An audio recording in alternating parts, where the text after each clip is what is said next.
Race fans, IndyCar fans, we are here for the Iowa doubleheader show. As you can see, we are short Ross and Michael, but no need to fear. We have a great group here ready to go. We got the one and only Chase Holden. We got Ben Scruggs. We have our principal software engineer, William Lottie, and myself, as you know, Ryan Booth. And I am going to hand it over to William to let this thing go. All right, thanks, Ryan. And yeah, we have not one but two oval races ahead of us this weekend. We've got the Sync 275 tomorrow, and then we've got the Farm to Finish 275 on Sunday. First race, sort of late afternoon, evening. Sunday race will be more early afternoon. So track temps might make a bit of a difference there. We'll first take a look at the Mid-Ohio results, the winners and losers there. So our big winners value-wise, Callum Ilott in the Prima had a great result, 13th. That's massive for them. They're up $2 million.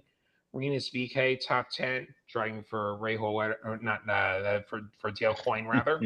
Up $2 million for him. Rosenquist and Dixon, Simpson, and Erickson all up $1 million or more. Big losers would be, of course, the Penske cars. Once again, the cursed season continues. Power, Newgarden, McLaughlin all down significantly after having various problems. But they are great bargains potentially, and they're potentially on for a lot of improvement points if things go the right way this weekend. So let's talk about Mid-Ohio a little bit. So it was the Ganassi show, and then there was everybody else. Other thoughts? Alex Palou made a mistake from the lead. Did not think we would be talking about that because I didn't think it was really possible. But that's exactly what happened. You know, you had him out front, and Ocean's like, "Oh, well, look who wins again, Palou." And then he got loose. He had a little moment, and Dixon goes right by him. So that was extremely surprising to me. Never would have seen that coming. Yeah, cue the Daft Punk. He's human after all. Yeah, there you go. He swerved on him, dude. Scott Dixon swerved on him real good. And that's what we want in an IndyCar race, right? We want to see a man that the majority of IndyCar fans are rooting to be a 7-time champion. I want to see it in my lifetime. I know he does. So it's good to see him get a win on the schedule. There's a lot from this race. I think there was a lot of action. Like you were saying, right out the gate, the Penske season from hell continues. We unpacked a ton this week, and I feel like we've got a real rivalry now between Connor Daly and Santino Ferrucci. So that's exciting because that's what a lot of people are talking about going into this weekend. So how that's going to affect picks, I don't know, but I'm ready to get your thoughts on that. Yeah, they got a little bit of NASCAR in them, it seems. Personally, I'm Team Daly. Let us know in the chat, Team Daly or Team Ferrucci. See where you stand on this. Yeah, we'll see if this comes to blows at any point over this weekend at a short track. Yeah, you can't be too rough with the Indy cars, but maybe he's going to make it a little bit difficult, compared to other drivers. I think I gotta be Team Ferrucci because I have to side with the guy who runs out of gas after a P3 and then gets a beer thrown to him and drinks it on track. You gotta love that. So I'll go Team Ferrucci just for a little difference on the show. Okay, I don't think it's any surprise what team I'm on here. I definitely see where it was a kind of a really weird move. He did come out and say that that something happened to the car. He didn't see something, but at the same rate, we've seen this stuff before with Santino. So it's either way, it's interesting because I know that he's definitely rose up a little bit. I look like he may have dropped a little bit though in price this week. So I don't know. I feel like a lot of people. I feel like the hot picks for Grid Rival, if anyone's going to be doing any DFS or anything out there like that, I think Santino and Connor should be some hot picks for sure.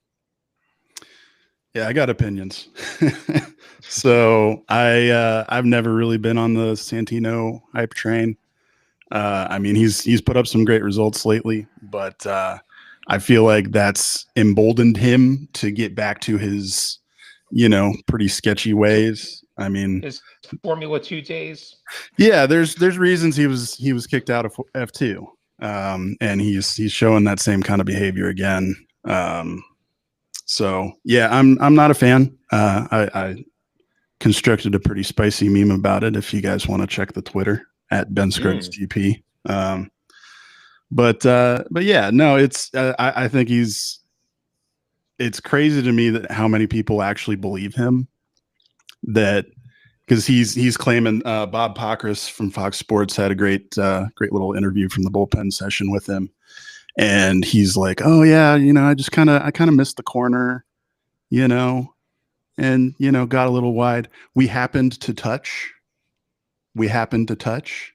Mm. Then of course later now he's claiming like, oh, he brake checked me going into the pits, and it's like, okay, well, Connor's pit speed limiter didn't work, so he's not able. He's kind of just guessing. He's got to kind of overshoot, get down well below pit speed in order to not get a penalty. So yeah, it's interesting. It's certainly interesting. I'm here for it. I'm glad it's happening. I'm not outraged. I am interested. I'll put it that way. But yeah, team Daily all the way. Making headlines. See a Team Daily in the chat as well. A couple of Ferrucci's in the chat as well. So They're out split there. opinions in the chat. Spicy boys and girls. That's what I like to call them. I think of the Ferrucci squad is the spicy boys and girls. You know what I mean? Mm-hmm. So they're out there. You gotta love them, I guess. It's going to be interesting though. But that's for me. I mean, there was that, and then I guess maybe just did any of you think that Alex Palou just looked a little bit too shook, like he couldn't almost believe his own eyes of what just happened? To me, it looked like he was repressing anger. Like I feel like he's gotten so accustomed to just rolling the field that a second place was just unacceptable, wholly unacceptable. But he knew he couldn't say that. He can't act like that. His teammate won, through no fault of his own. The vein popping out the neck, kid. Yeah, a little angry. pulsing action. Yeah. Which we don't get to see from him a lot. Typically, like if he gets in the rare case that he gets a DNF, he's got, a good 10, 15 minutes to cool down about it, put a smile on, put a brave face on. But just hopping straight out of the car after, dominating this race. And yeah, he took it harder than I think anybody else should. He can kind of get away with that. He's kind of expected to put in a win every single week, and anything less is not good enough for him. So I think there's kind of a darker side of Palou that we just kind of cracked the blinds a little bit to see into that. Dial in. Wild that we're thinking about a perfect season essentially being an expectation for any IndyCar driver. Like we've never sniffed anything like that in a long time. No, last guy was probably Dixon. Oh yeah, like we're watching history. Yeah. Or maybe like the Ganassi team like 25 years ago in the Champ Car era, like where they were dominating. Yeah, and I think when you see a driver make a mistake like that, there are some guys that it'll hang with them, and you'll see that affect them for a few races. I don't expect that to be the case with Palou. If anyone's just going to bounce back, be robotic about it, and be all about business the following race, it's Palou. So I doubt it'll hang over his head. I'm excited to see how that transpires out in Iowa. I feel like it came on a week where we already know that maybe some of us will not be playing Alex this week, but maybe I'm just crazy. I don't know. Oh, speaking of Palou and Dixon, they are two of our 4 top-tier drivers as we get into the Iowa driver rankings. So rounding out that tier would be Pato O'Ward and Kyle Kirkwood alongside Palou and Dixon. Ryan, what's the name of this tier? This is the Field of Dreams tier, kind of a little Iowa theme to it. And also it's just It's a can of corn, which if you don't watch baseball, it's a routine pop fly. It's just something that's really easy. Picking one of these 4 drivers, put these guys in your roster. It's super easy. They're consistent. They have all the wins, and it's just hard to go wrong with any of these 4. Hot take. All right. Yeah. I am not taking any of these drivers. Whoa. None of them. Okay. We're going to get into the Penske thing, but I see way too much value down the field. We're holding on. Yeah, no, I know I've probably been accused of being a Penske fanboy here, but they've got to turn it around. There's no way that this continues. This is their best chance possible to turn it around is Iowa. And if you look at where guys were running when they got a DNF, whether it be mechanical or through contact, these guys were running high this year before things went wrong. So yeah, if you believe in curses and stuff, sure, I guess they're cursed and you're not going to play them no matter what. But having 2 Penske drivers in talent driver territory, that's a little too juicy for my taste. Okay, so it's more like it's not that we think Polo's bad, it's that we think that there's much better value down the line. Well, okay, so I agree. There's no way that Polo is shook by getting second last week. He was mad. I don't think that this enters into his psyche as like, oh, I'm terrible. I let everyone down. He's not that guy. He's probably the most mentally strong guy out there. So yeah, is he a safe pick? Sure. Did he get second in one of the races last year? Yeah. Did he also crash in the first race with nobody near him? Yeah. So I think, saying that he's finally won an oval at Indy is so unlike any other oval on the calendar. So I think until he wins on a short oval, I think this is still a deficiency for him. It's crazy to say that he has a deficiency at all, but if he has one, it's short ovals. So I just don't trust it.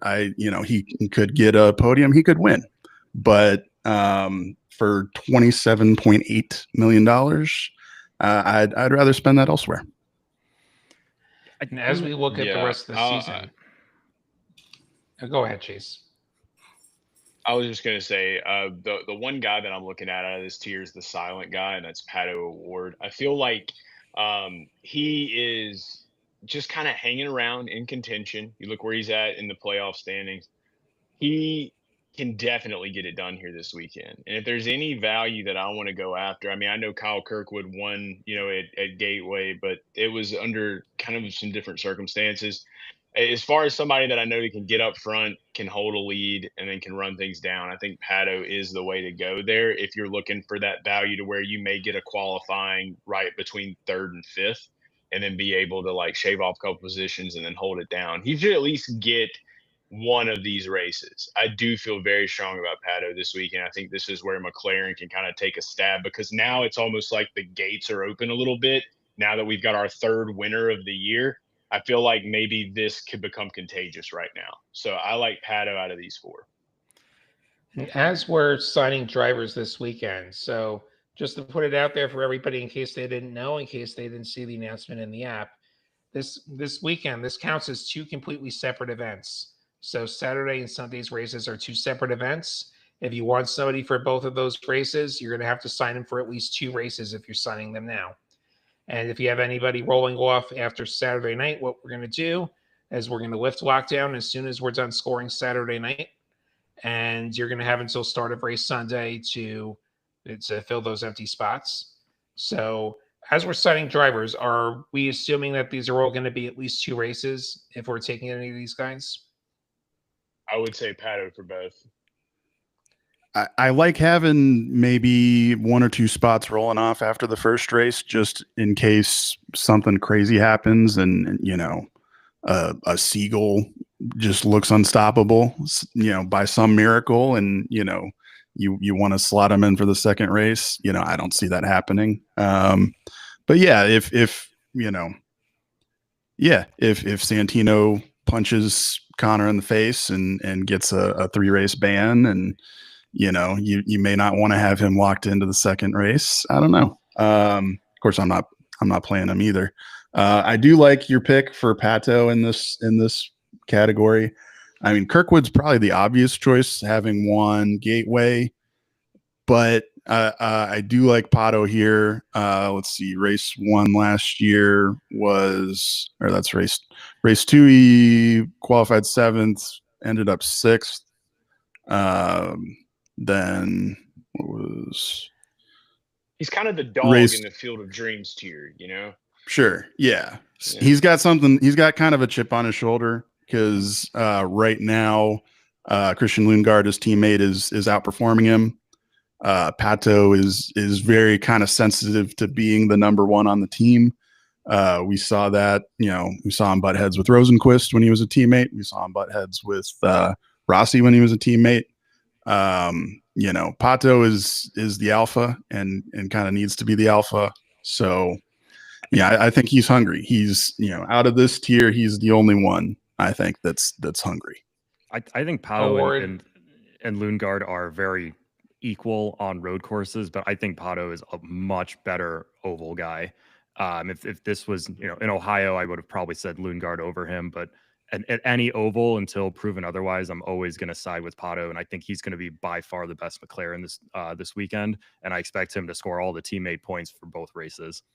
I agree. This is where he separates. This is where he gets to show that he's still top dog over there. Best driver on a team gets 5 extra points for those who don't know. So, yeah, I like O'Ward on this tier. Like, I think he's the only one that I'm considering touching from this tier. I think the Ganassi drivers are a bit overpriced, especially for something as volatile as a short oval can get. And I don't have that much confidence in Andretti. Kirkwood's the best driver of the team, but it's been a rough year for Andretti as a whole. So I like O'Ward from that standpoint. And probably for 2 races for him. As we look at the rest of the calendar, we've got these 2 races, and then there's only 5 races left. And that'll be a street course and 2 road courses, and then 2 more ovals. So Toronto, Laguna Seca, Portland, Milwaukee, Nashville, if I recall correctly. Yeah. So as we pick out contract lengths, let's be sure to think about who we want available at what kind of track. Yeah, and before we move on to the next, I just want to make the quick case for Palou. I think there were some opinions about not rostering him at this price.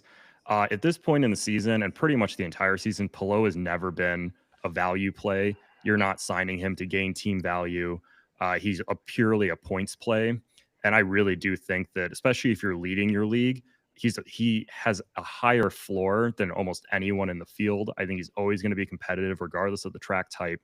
And also, we'll get to the Penske's later, but they're going to be taking chances. I think if Palou has a small gap to go from 3rd to 2nd, he's not going to risk anything because the last thing he wants is any sort of DNF. He's going to put up solid points, and I believe pretty much every single race. So I like him as a very high floor play, and full well knowing I'm not really getting value out of it. I just want more points.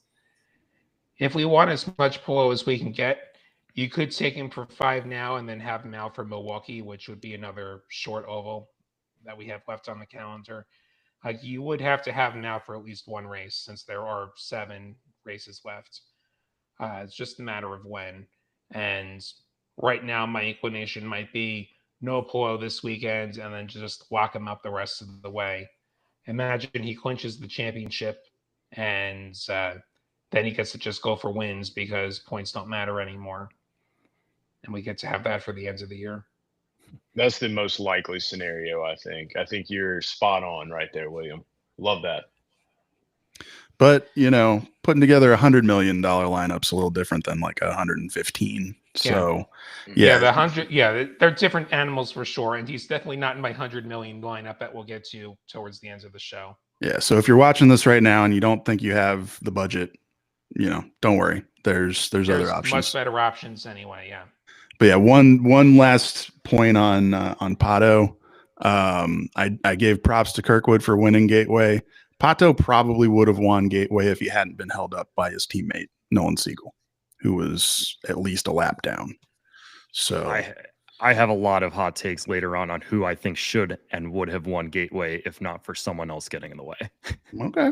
There's a lot. And Yeah. I'm here for it. Gateway was the other interesting thing about Gateway though was like that ended up being a fuel mileage race in a lot of ways, and you get a yellow at the right time, it could go that way as well. And we think about who tends to show up when it's a fuel mileage race. Dixon. Yeah. So with that, I guess we'll get into the second tier. That will be a 6-driver tier. Santino Ferrucci, Will Power, Colton Herta, Marcus Armstrong, Felix Rosenquist, and Christian Lundgaard. The rest of our non-talent eligible drivers in this tier. And which tier is this, Ryan? This is the midlife crisis tier. This is a spot where you're going to go and probably spend a little bit too much money, and you're probably going to end up regretting it a little bit. But there is a slight chance it'll be a very fulfilling purchase. There is a lot of talent in this tier. I believe most of them are probably overpriced. But yeah, let's get into it. And our first Penske driver, which will be a very fun discussion, I think, for the rest of the show. So let's go.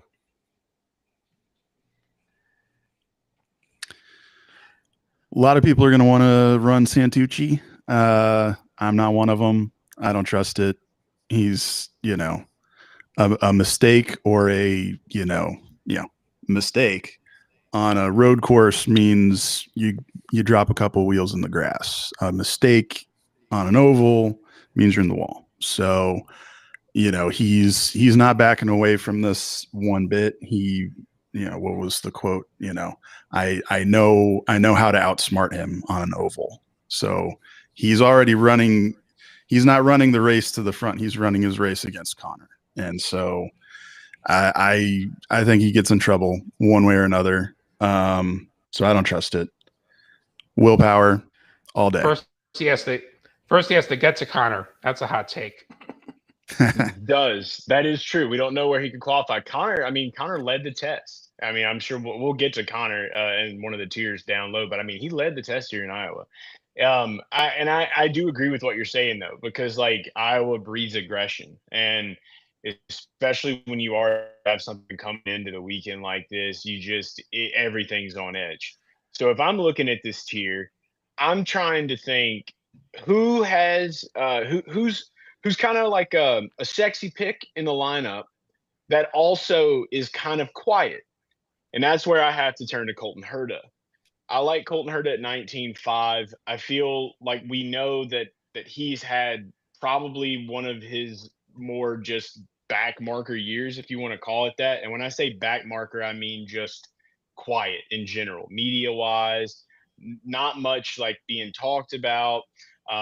He hasn't made a ton of headlines. He had some really good moves that he did at Worldwide Technology, though.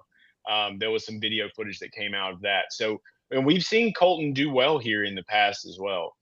I think that this is a weekend where you could take some of that data from Kyle, from what they've been learning. He can apply it here. He may have a little bit more of an upper hand.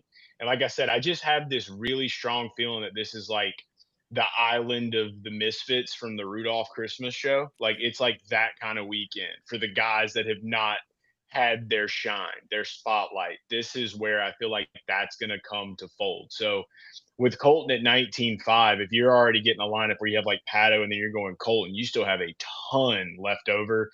And I feel like there's a lot of other drivers that I'm interested in. Not to say that the drivers in this tier are all bad. It's just none of them are that appealing to me. They're not speaking out to me in a way that Colton is this weekend. And you guys know I don't just randomly pick Colton Herta every weekend. So it's like if you call it a gut play. It's a gut feeling. I don't know.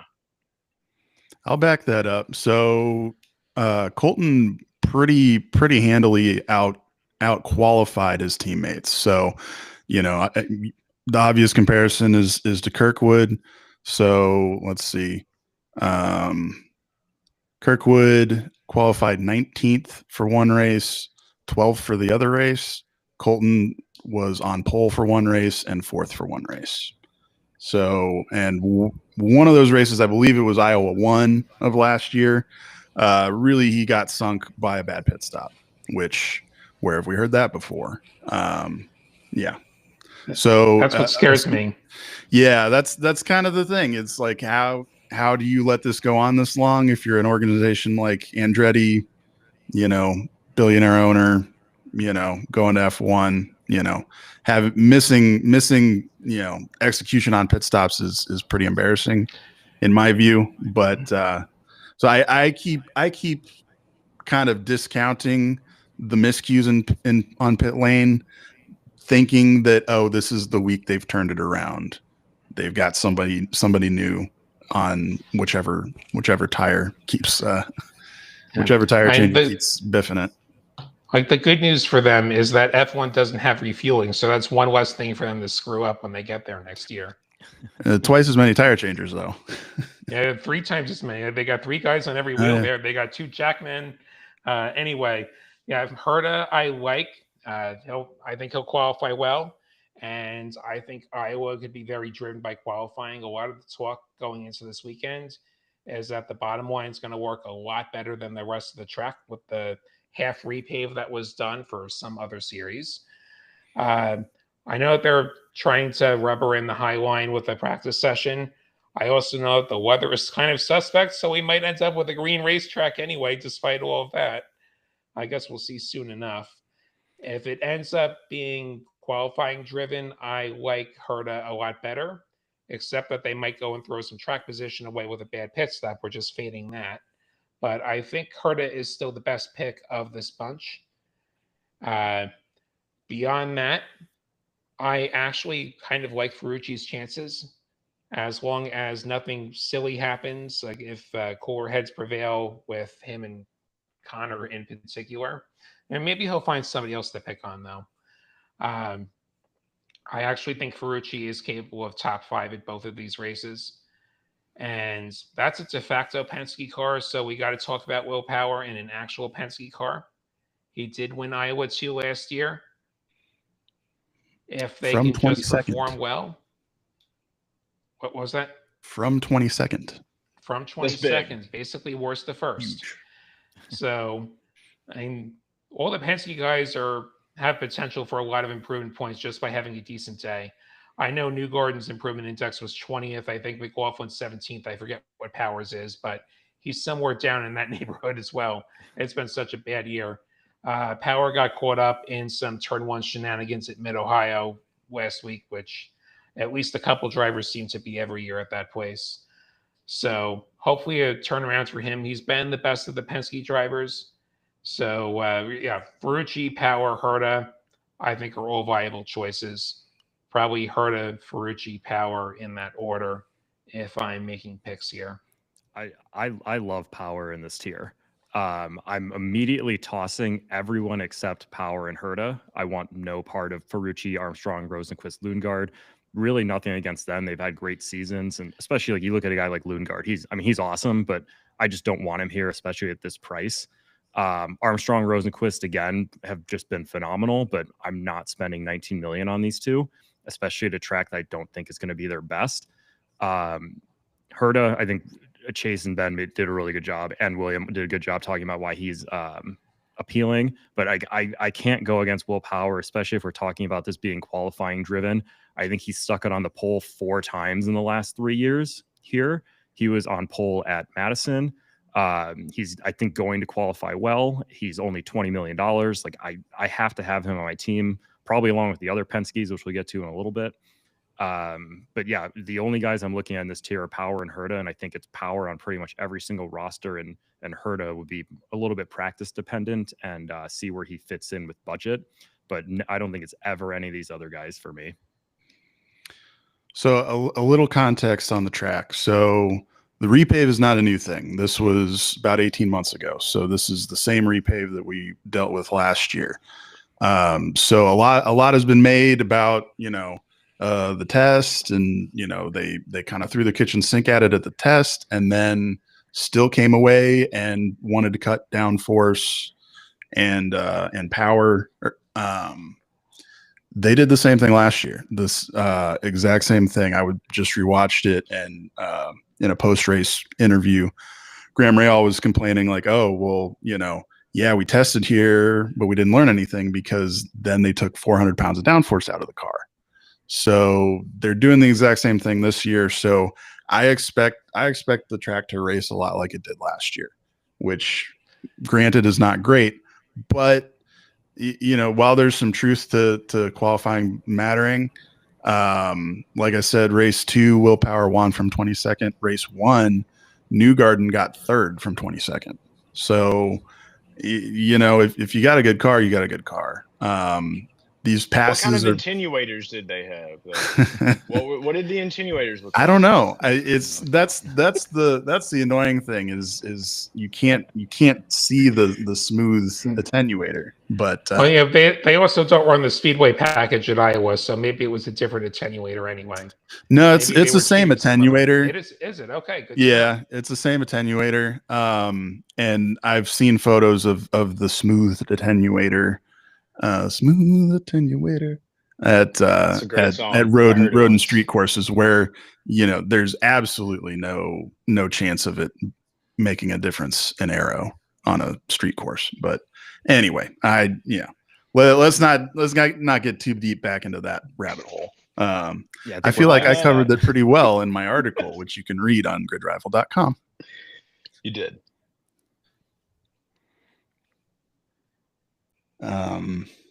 Yeah, I think, are we good with this one? I think we're good with this tier. Yeah, I don't have a whole lot of cutoff tiers. I don't have a whole lot of reason for Willpower. I don't have stats to back it up aside from that win and the 4 poles. But yeah, I'll get deeper into the Penske thing down the list. All right, this is going to be a big tier. We're about to get to that part of the list. So now we are into talent driver territory, and we have 6 drivers representing 5 different teams. We've got Alexander Rossi, Scott McLaughlin, Renus VK, Joseph Newgarden, Kevin Simpson, and Nolan Siegel in the first chunk of our talent drivers. And which tier is this? Sticking kind of with the corn and Iowa theme, it's an oval in Iowa, so this is the crop circles tier. You kind of wake up and you're like, holy crap, what is this? Howard, Newgarden, and McLaughlin in this tier with Simpson and Siegel. Like, you'd never just see it coming. It seems like Close Encounters of the Third Kind type of stuff. And you kind of got to tread carefully because these are known to be a little iffy. This is Signs with Mel Gibson. This is what this is. Swing away. I completely agree. Swing away. I want to say, yeah. My wife, she leaves a lot of water around, and I always ask her if she's waiting on aliens to come. But you have to see Signs to understand that movie. Hopefully everyone has. But I just want to start by saying this is like, I didn't say much on Willpower because I didn't want to go too deep into the Penske thing. I just feel like Power and Newgarden, they have this funk attached to them. And I don't want Willpower to have that funk attached to him, but he does. But there is one man on the Penske front, and I feel like he is detached from the toxicity mentally, maybe. He's been doing a lot of oval racing here in Charlotte, and his name is Scott McLaughlin. He's $17.4 million. And let me tell you guys something. If there's anybody that's going to save it for Penske this weekend, I have full faith that it's Scotty Mack. And I love him at this price. Joseph Newgarden, I can't touch him from a mile away. What happened at Mid-Ohio was like the straw that broke for me. And I was just like, it's over. Until proven otherwise, I will not touch him. Can't. Because you want to keep believing, and eventually you have to wake up one day, see the signs, as we said, no pun intended. You got to see the signs, and you got to say, okay, when you really look at that group, Scotty Mack seems like he's just in a different place. And if I'm going to ever bet on somebody to be the one to break the cycle, to get Chevy a win finally in 2025 and to get Penske out the funk, I think it's going to be him. I love him in this tier. Everyone else seems kind of either overpriced or just funky. And that's the way I see it. Famously, nothing really horrifically depressing has happened to Scott McLaughlin this year on any sort of oval track. Definitely not. Nothing's ever gone wrong. Yeah, I definitely. Yeah. Yeah. Don't. Well, we don't talk about that. Yeah, I think, what was it? Maybe a month ago when it was like Newgarden, McLaughlin in the low 20s, and I was like, "This is value. You got to get on these guys." And then it kept going down, and I said, "I'm just going to ride this ship to the bottom of the ocean, and if I sink all the way down, so be it." I'm still doing it. I have not learned my lesson. I am rostering Newgarden and McLaughlin on every single roster I have. I am making Newgarden the talent driver on every single roster I have. I think he wins this race. I know Indy's not a comp. I think he would have won the Indy 500 without the fuel issue. I think he 100, maybe 99% would have won Gateway if Foster did not do what he did. I just think I can't go against Joseph Newgarden at this track. If he DNFs again and the funk is still there, as Chase said, then so be it. I will keep going down with the ship, riding to the bottom of the ocean. I can't jump off now. I will not abandon ship. I'm the captain of it. It's Newgarden the whole way, and he's the talent driver, and he can win the race, go up 2 million, and still be talent driver eligible. So that's just what it is for me. And if it blows up in my face like it has every single week, so be it. It's worth it, isn't it? Yeah, you have the at this point, I'm Titanic committed. soundtrack playing in the background. Yeah, I'll be playing the instruments on the way down. And then it's like the ship will sink, and then I'll go down in the Ocean Gate submersible to check out the wreckage, and I'll be down there as well again. So I'm just going to double down on it. Yeah. With a banjo. Yeah, so obviously, like I said, I'm huge on Penske this week. Yeah, let's look at Newgarden first. First of all, I get what you're saying about Mid-Ohio. That was clearly an unforced situation. I tend to believe that was a mechanical thing. I don't know. Could have been some oil dry left over from the Indy Next crash, which, if you haven't seen it, by the way, it's gnarly. They're both okay, but yeah, that was not good. I don't know. I think that was brakes not getting up to temperature, or possibly getting up to temperature unevenly, front to rear. I don't know. I don't really put that on Newgarden. Felt real bad for Ray Hall though, getting caught up in that. That was a bummer at his home track. But yeah, I'm ignoring that. I'm looking to last year. Newgarden, like I said, 22nd to 3rd in race 1. Something I like to do is I kind of simulate what these guys would have scored on Grid Rival had the game been running IndyCar last year. Newgarden would have scored 172 points in that race. So, and he would have scored 112 in race 2, going 14th to 7th. So to think that this guy is available as a talent driver at the same track, that's wild. That's wild. This I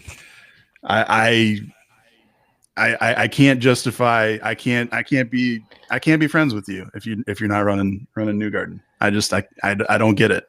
It's free money. I don't know. Regardless, I'm high on it.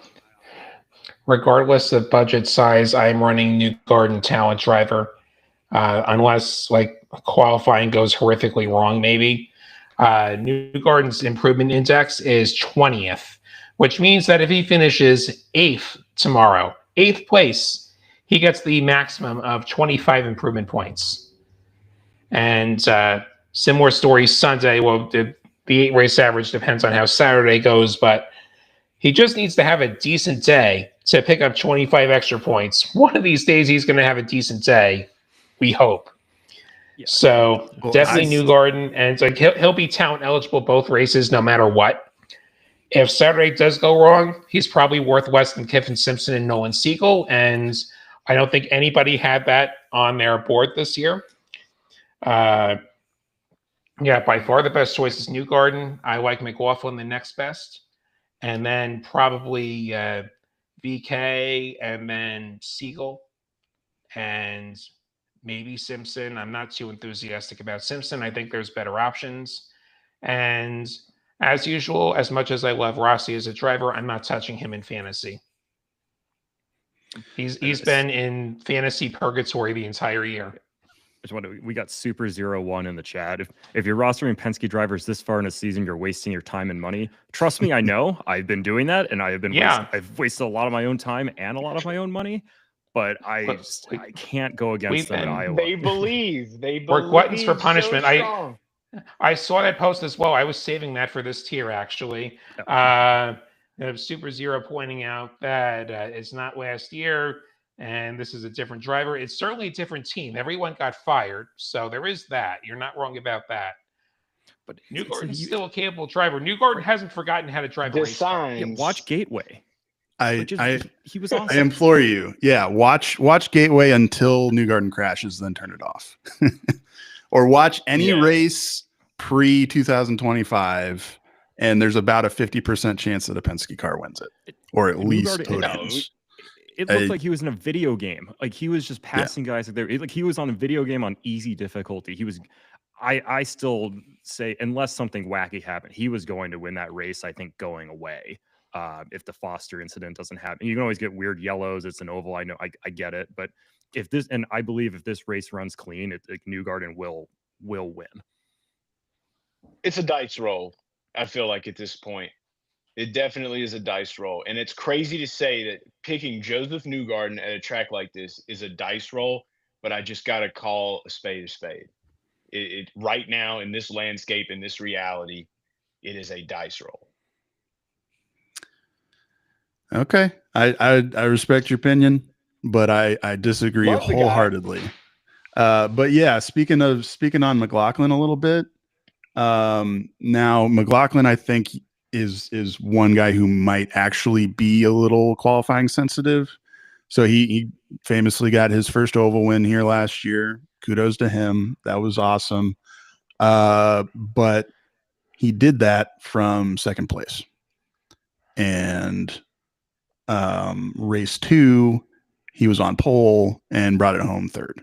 So, we haven't seen the huge cutting up the field, seven place increase on a restart kind of performance from him. So if anybody from Penske deserves to get faded a little bit, it's probably McLaughlin, which sounds crazy. But yeah, I'm definitely higher on power, definitely higher on Newgarden. But I'm running all three. I am actually to kind of get off the Penske guys. I'm running 4 guys out of this tier. I'm running McLaughlin. I'm running VK. I'm running Newgarden. I'm running Kiffin Simpson. Let's talk about Kiffin Simpson for a second here. Last week, he got 10th. Pretty uncharacteristically good week for him. He's in a Ganassi car. Ganassi cars are unstoppable. This is probably a track where he has the most confidence. Let's look at what he did last year. Race 1, dead effing last to 14th, scoring 116 points in Grid Rival. How much of that was from attrition last year? Yeah. So he finished on the lead lap. So he was second to last on the lead lap, but he finished on the lead lap, right? So it takes some skill to not be attritioned, I guess. Yeah. So yeah, you're exactly right. A lot of that was attrition, but there's a lot of room for mistakes, and he didn't make any. Yeah. This is a conversation we have on our F1 shows a lot as well. So-and-so is often a contender for a last car running. It's just a question of how many cars are going to be running.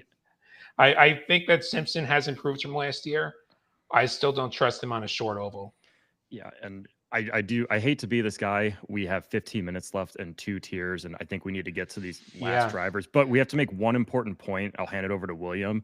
Let's say you have Scott McLaughlin, and he has an awesome race, and he goes up over $1 million, and he's out of talent driver territory. William, what happens if he was your talent driver and you had him rostered for the next race? He loses the talent driver designation. You will have to choose another talent driver before start of race Sunday if you want to have a talent driver.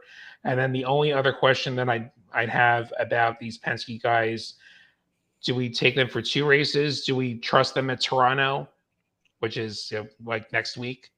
Like, do we just do 2 races? Do we do longer? Real quick. I say stick to the ovals. Penske for ovals, yeah, that's perfectly fair. Yeah, All unfortunately, right. just the way this year is going, they're only an oval play. I need those roster spots for Andretti cars next week.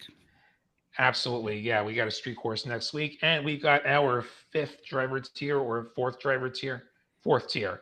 Anyway, it's Marcus Ericsson, David Malukas, Connor Daly, Graham Rahal, and Christian Rasmussen. Which tier is this? Super quick. This is the Old Country Buffet Sneeze Guard tier. That Sneeze Guard is disgusting. It does a lot of work. Lots of gross people just getting their breath on it. Lots of kids probably touching it. But there might be a lot of value underneath. Yeah, out of this tier, real quick, give me Connor Daly, and then maybe give me David Malukas, maybe give me Christian Rasmussen. Yeah, I agree. Every pick that you just said is exactly who is in my lineup. This tier right here rounds out my lineup this week. David Malukas, Connor Daly, Christian Rasmussen. If there's anybody for Foyt that I kind of want to go with this weekend that's in a position right now where he wants to prove himself more, he had a 2nd place finish at the Indy 500. He wants to be able to show what he can do on ovals. I feel like we see him step up. We all know what Connor Daly can do on ovals. Christian Rasmussen, aggressive, dog, already got a podium at Gateway, and that's why we roll with it. Simple. Yep, can't argue with that. And 4 of these 5 guys lost value, which hence the Old Country Buffet. A lot of them are on sale, maybe discounted. Malukas, Daly, I think, are the 2 standouts, but I really don't think you can go wrong with almost anyone in this tier. So, note on Marcus Ericsson, he did get a new engineer last week, so hopefully that starts paying off for him. If you're a Penske hater, if you're down on Penske for how they're performing this year, you got to be way down on Marcus Ericsson because he's been struggling since the beginning of last year, since he showed up at Andretti from Ganassi. So I don't like him until I see some better results, but this could be a turnaround week for him. Yeah, not big on Malukas necessarily. Still too early on him. Connor, I'm basing this more so on his Milwaukee results last year than on his Iowa results, but yeah, let's see where he qualifies. I don't see him cutting up all the way through the field without running into some trouble. Trouble's name is Santino.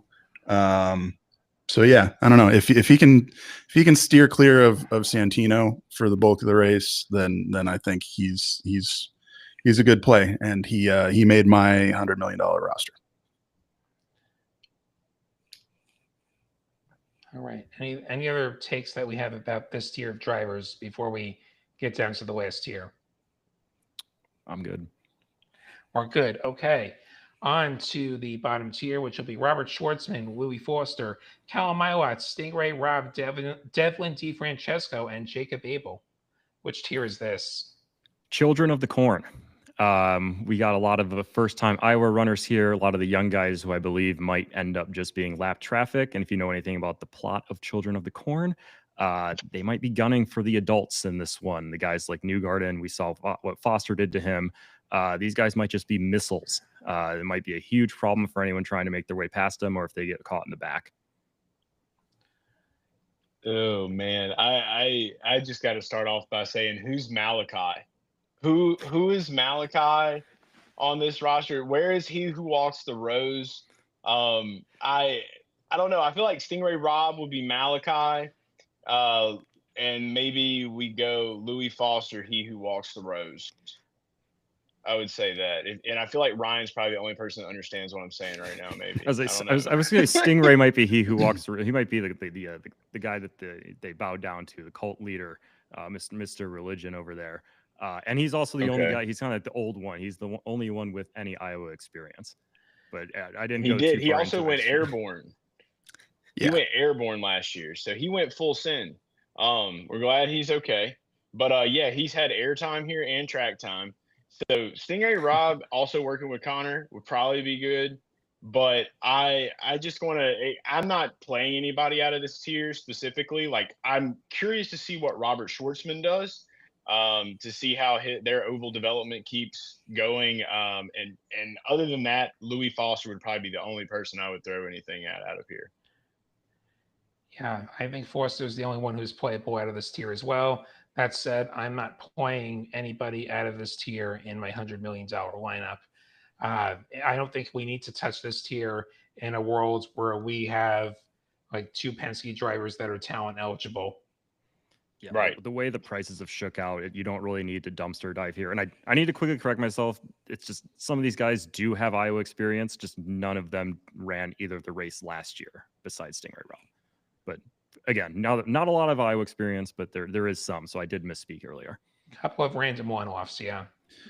Quick note, I skipped over Christian Rasmussen in the previous tier. He is essentially an oval rookie. He's an Iowa rookie, as far as I know, because last year Ed Carpenter was still running all the ovals. This is his first year at ECR, at least, running the entire schedule. So podium. Another reason to avoid it. Right? What's that?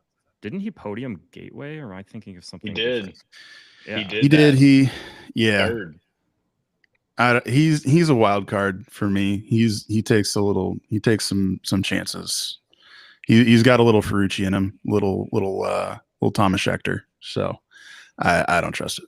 But that's not gutsy moves from experience. He doesn't know those moves are going to work out for him.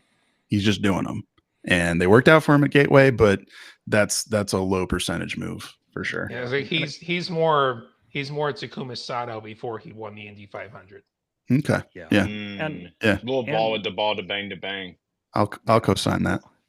And I just kind of like, now that we're kind of done with that tier and not much to say, general Iowa strategy with this doubleheader, we will know the starting positions. All of qualifying happens at once. And I think what we mentioned earlier about, do you want guys for 2 races or maybe just 1? I mean, maybe there's a guy who qualifies on pole for race 1, but had an issue and is starting like 23rd in race 2. So I think that's the only time I'm really splitting. If I want one guy for maybe 1 race and not both. Before we see any of that, I'm obviously going to say if I like a guy, I like him for both. If I dislike him, I'm not going to sign him for either. But that is something to look out for. We will have starting positions for both races before race 1 even starts. So that'll be an interesting thing to do with contract length. So make sure you're looking at that if you want a guy for 1 race and not 2. Yeah, if I remember right from last year, the qualifying procedure is a 2-lap qualifying, 2 flying laps. First lap is your qualifying position for race 1. Second lap is your qualifying position for race 2. So yeah, we'll know for both races, and you can plan accordingly. I'm running my 100 million lineup for both races, but it might be fun to have a couple spots open for race 2, but I don't really see a strategic reason. Like you say, it's really just a qualifying discrepancy. If somebody biffs it on their second lap, then yeah, you want to fade them for race 2. But other than that, same track, similar conditions. I think 4 p.m. start on Saturday, 1 p.m. start on Sunday. High 80s, I believe. Yeah, Nothing crazy. Getting into the $100 million lineups with the few minutes we have left, I'll start with mine. I've got Ferrucci, Herta, McLaughlin, Newgarden talent driver, Rasmussen, Daly. I guess Daly, Rasmussen. They're out of order. 97.9 million. Okay. I went with Pato, Colton Herta, Scott McLaughlin, and then I went in that Cracker Barrel tier, I think we called it, where you had David Malukas, Connor Daly, and Christian Rasmussen, which rounds out to roughly, I think, 98.6. It's a little your talent driver. I think I went with Connor Daly. All right. You can call mine Penske and Friends. Coming in at a cool 97 million. I got Will Power, Scotty McLaughlin, Renus VK, Joseph Newgarden, Kiffin Simpson, Kiff Dog, and Connor Daly. Newgarden, obvious pick for for talent driver. It's all the Penske's for me, and then just fill in the rest. I didn't put one together. I had to get the show set up and do all the tiers and do all the prep. So it's okay. So it sounds like a lot of us are all in on Penske. I'm not quite all in. I'm not fully committed to Penske. I lose my all-ins. I've been in Vegas losing all of my all-ins in poker tournaments the last month and a half, and I'm all done doing that. I don't want to lose any more all-ins. I mean, last week my lineup for our last show, it was only 553 points that week because Andretti and Penske and all that. So yeah, we don't want to do that. We don't want to have the eggs in one basket. I will be a huge separator because I think most people with these prices, if you would have told me at the beginning of the season you could run all 3 Penske drivers and do it comfortably, I would have been shocked. I would have thought that they'd all be a lot higher priced and you have to pick and choose. But I think right now that the way this all sets up, you either love Penske and want at least 2, maybe all 3, or you're avoiding them entirely, like Super 01 said in the chat. And I think when we get to Monday after these 2 races shake out, who knows what's right? Maybe the Penske's all flounder again, or maybe they have put up humongous numbers as talent drivers. And if you didn't roster any of them, you fall way behind. So we're all either going to look like idiots or geniuses on Monday. We'll see how it goes. Yeah, there's one race. There's reason to believe in both directions.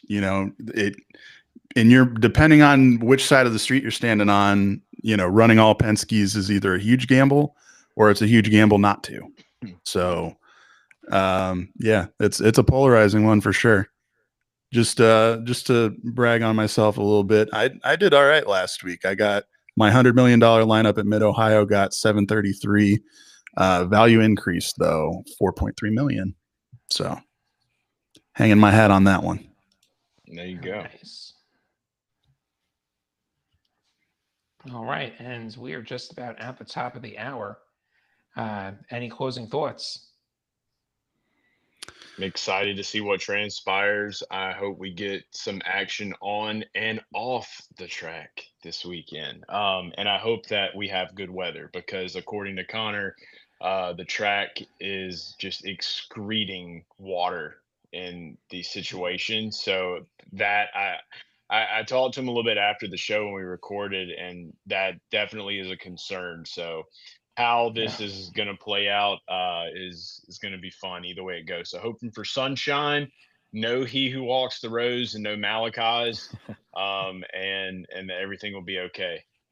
Please, no weepers. Yes. Yeah.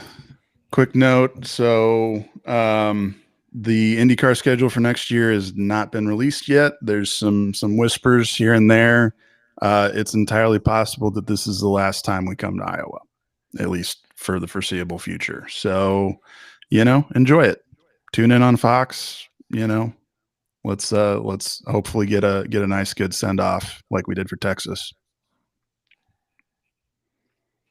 All right, and on that note, time to sign off. Thank you all so much for watching. Be sure hit like, hit subscribe if you've enjoyed this. Find out every time we do one of these shows. We should be back next week ahead of the Toronto GP. Should be another good one, our final street course of the year. I can't believe we're getting down the home stretch. It's wild. It's like we're going to get to next week's show. We're not going to talk about cool downs anymore because there's only 5 races left. Yeah. It goes by so fast. We do. God, we do. It's so needed. That's the biggest problem with IndyCar. There's not enough of it. Give me more. We're gonna have to add more for sure. I think over the next 2-3 years, especially when that new car comes out, we're gonna have to do something. So you boys like Mexico? I've heard about it. I read about it in a book. In a book. Long ago. Yeah. All right. We'll see you guys. We'll see you guys for Toronto. Thanks for joining, everybody, and I appreciate it. Have a great Iowa weekend, and remember to check after Saturday night because you'll have to potentially redo some lineups for talent drivers going into Sunday. That's right. Check those lineups. All right. Bye, everyone. Oh, hold on. All right. We are ended.